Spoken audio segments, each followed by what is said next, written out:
السلام علیکم۔ کاشانہ بصیرت کے یوٹیوب چینل میں آپ کو خوش آمدید۔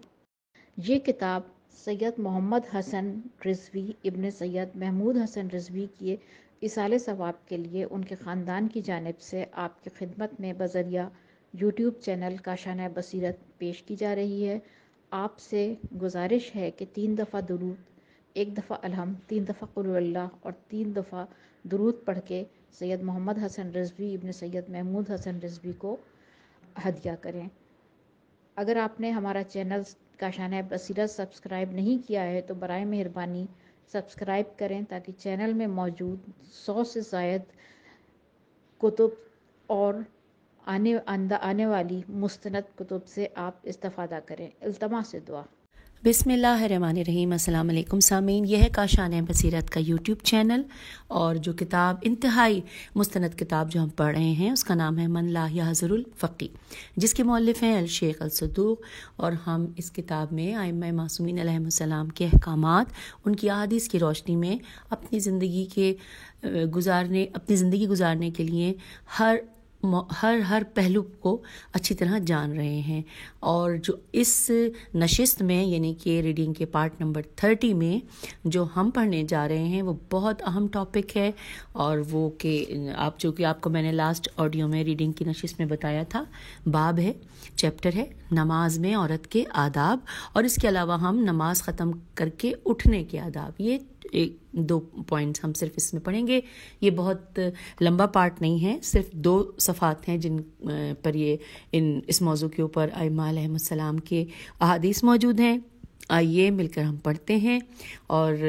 اس دعا کے ساتھ کہ ہم جو کچھ پڑھتے جاتے ہیں اللہ تعالی ہمیں توفیق دے، اور ہماری بھی پوری کوشش ہونی چاہیے کہ ہم ائمہ کے ارشادات کی روشنی میں جو کچھ علم جان رہے ہیں اس کو پریکٹیکل لائف میں اس پہ عمل کریں۔ آئیے باقاعدہ ریڈنگ کا آغاز کرتے ہیں۔ ریڈنگ کا پارٹ نمبر 30، ٹاپک ہے، باب ہے نماز میں عورت کے آداب۔ اچھا، سب سے پہلے ورڈ لکھا ہے کہ عورت پر نہ اذان ہے اور نہ اقامت، نہ جمعہ ہے نہ جماعت۔ اب اس حوالے سے حاشیے میں اس کے جو بھی تفصیلات ہیں وہ جانتے ہیں۔ لکھا ہے کہ کافی جلد نمبر 3 صفحہ نمبر 305 پر بسند صحیح جمیل بن دراج سے منقول ہے کہ میں نے ابو عبداللہ علیہ السلام سے عورتوں کی اذان و اقامت کے بارے میں سوال کیا، فرمایا کہ نہیں، اور پھر ساتھ یہ لکھا ہے مؤلف نے خصال سواد الف لام خصال ایک جو نام ہے اس کے آگے بریکٹ پہ لکھا ہے کہ اردو ترجمہ ہے صفحہ نمبر 311 پر۔ اس پر نبی صلی اللہ علیہ وآلہ وسلم کو وصیت نقل کی ہے، جس میں ہے کہ اے علی، عورتوں پر نہ جمعہ ہے نہ جماعت نہ اذان اور نہ اقامت، اور ساتھ ہی ساتھ یہ لکھا ہے کہ مؤلف نے امام صادق علیہ السلام سے روایت کی ہے، فرمایا کہ عورتوں پر نہ اذان ہے نہ اقامت نہ جمعہ نہ جماعت نہ ہجر نہ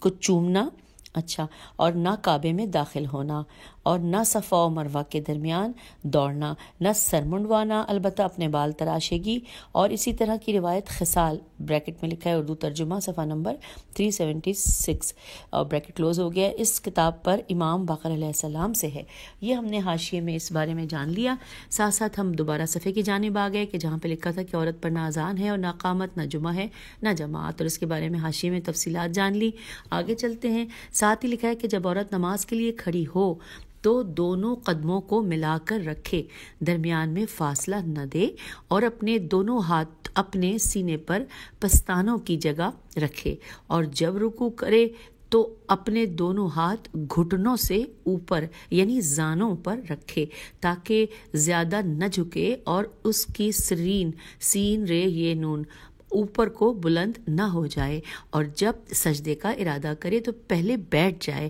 اس کے بعد سجدہ کرے اور زمین سے چپک جائے، اور اپنی دونوں کلائیاں زمین پر رکھے، اور جب کھڑے ہونے کا ارادہ کرے تو سجدے سے سر اٹھائے اور اپنے سرین کے بل بیٹھ جائے، اس طرح نہیں جس طرح مرد بیٹھتے ہیں۔ پھر کھڑے ہونے کا ارادہ کرے تو بغیر اپنی سرین اٹھائے اور زمین پر ہاتھ ٹیکے اٹھے، اور جب تشہد کے لیے بیٹھے تو اپنے دونوں پاؤں اٹھائے اور اپنے زانوں ملائے،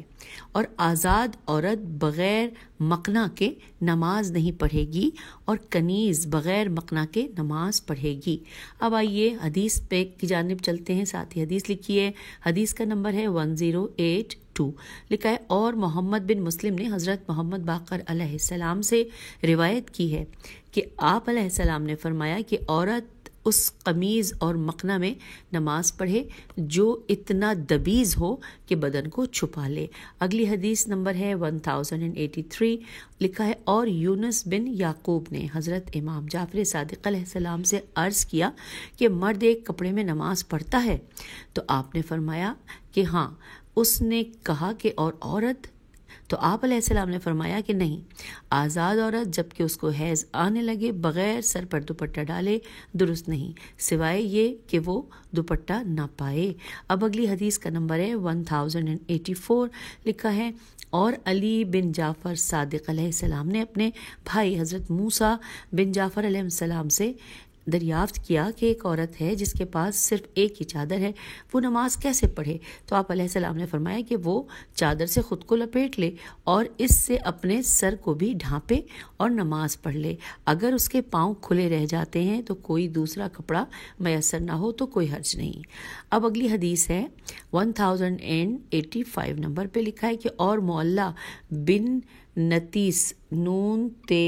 یہ سین یا اب یہ کیونکہ ہجے کرنی پڑ رہی ہے مجھے، اس کے نقطے کچھ اس طرح کے ہیں، ہو سکتا ہے یہ خنیس ہو، خے نون یہ سین نام ہے، بہرحال اور معلّہ بن خنیس سے کی روایت میں جو حضرت امام جعفر صادق علیہ السلام سے ہے کہ میں نے جناب علیہ السلام سے دریافت کیا کہ ایک عورت ہے جو ایک صدی اور ایک چادر میں نماز پڑھتی ہے، صدری سواد دال رے چھوٹی ہے، صدری اور ایک چادر میں نماز پڑھتی ہے، اس کے پاس نہ ازار ہے اور نہ مقنع ہے۔ تو آپ علیہ السلام نے فرمایا کہ کوئی حرج نہیں ہے اگر وہ چادر سے خود کو لپیٹ لے، اگر عرض میں ممکن نہ ہو تو طول میں لپیٹ لے۔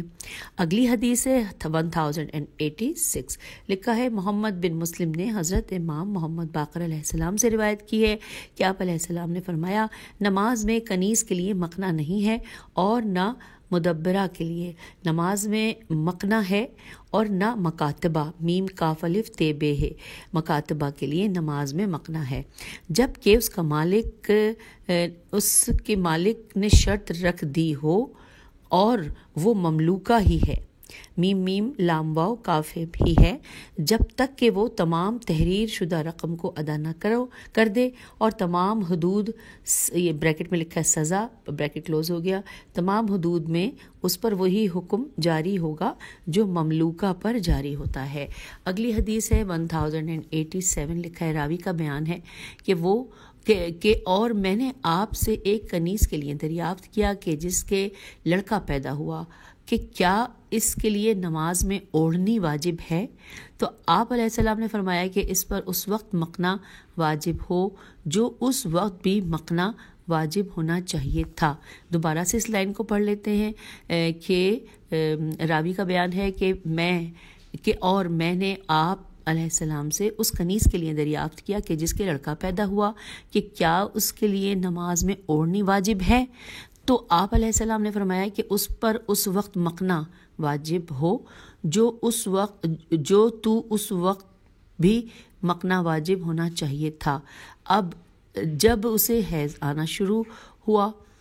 غرض اس کے لیے نماز میں مقنع نہیں ہے۔ اب آگے چلتے ہیں، اگلی حدیث نمبر ہے 1088، لکھا ہے ایس عین یہ سواد ایس بن قاسم نے حضرت امام جعفر صادق علیہ السلام سے ایک شخص کے متعلق روایت کی ہے کہ وہ عورت کے ازار اور اس کے کپڑوں میں نماز پڑھتا ہے اور اس کی اوڑھنی کو بطور امامہ باندھتا ہے، تو آپ نے فرمایا کہ اگر نجاست سے پاک ہے تو کوئی حرج نہیں ہے۔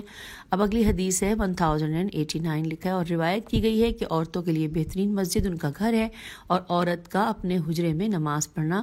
اس کے اپنے برآمدے میں نماز پڑھنے سے افضل ہے، اور اس کا اپنے اور اپنے اوسارے الف واو سین الف رے بڑی اوسارے میں نماز پڑھنا اس کے اپنے صحن میں نماز پڑھنے سے افضل ہے. اس کا اپنے صحن میں نماز پڑھنا اپنے گھر کی چھت پر نماز پڑھنے سے بہتر ہے, اور عورت کے لیے اس چھت پر نماز پڑھنا جس میں حجرہ نہ بنا ہو مکروہ ہے. اگلی حدیث ہے 1090, لکھا ہے حضرت امام جعفر صادق علیہ السلام نے ارشاد فرمایا کہ عورتوں کو بالا خانوں کی کوٹھریوں میں نہ رکھو, انہیں کتابت نہ سکھاؤ,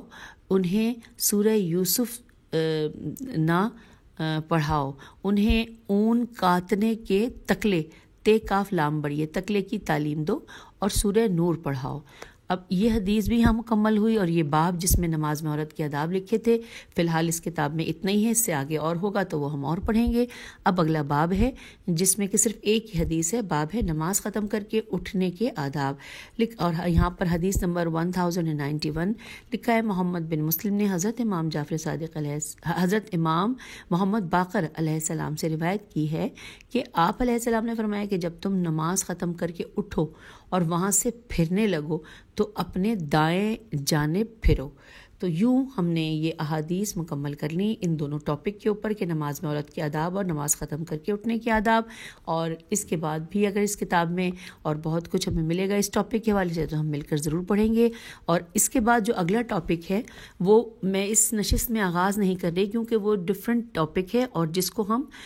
2 حصوں میں پڑھیں گے, اور وہ تھوڑا سا لمبا ہے, اس کے بارے میں زیادہ احادیث ہیں اس مقام پر, اور وہ ٹاپک ہے کہ نماز جماعت اور اس کی فضیلت. تو ہم اگلی نشست میں انشاءاللہ اس کو پڑھتے ہیں. آلدو گو کہ یہ جو ہماری ریڈنگ کا حصہ ہے یہ نسبتاً چھوٹا رہا, لیکن کوئی بات نہیں, ٹاپک وائز چلنے میں زیادہ بہتر رہتا ہے. تو اب اس نشست سے اجازت دیجیے, انشاءاللہ اگلی نشست میں ملتے ہیں. خدا حافظ, فی امان اللہ.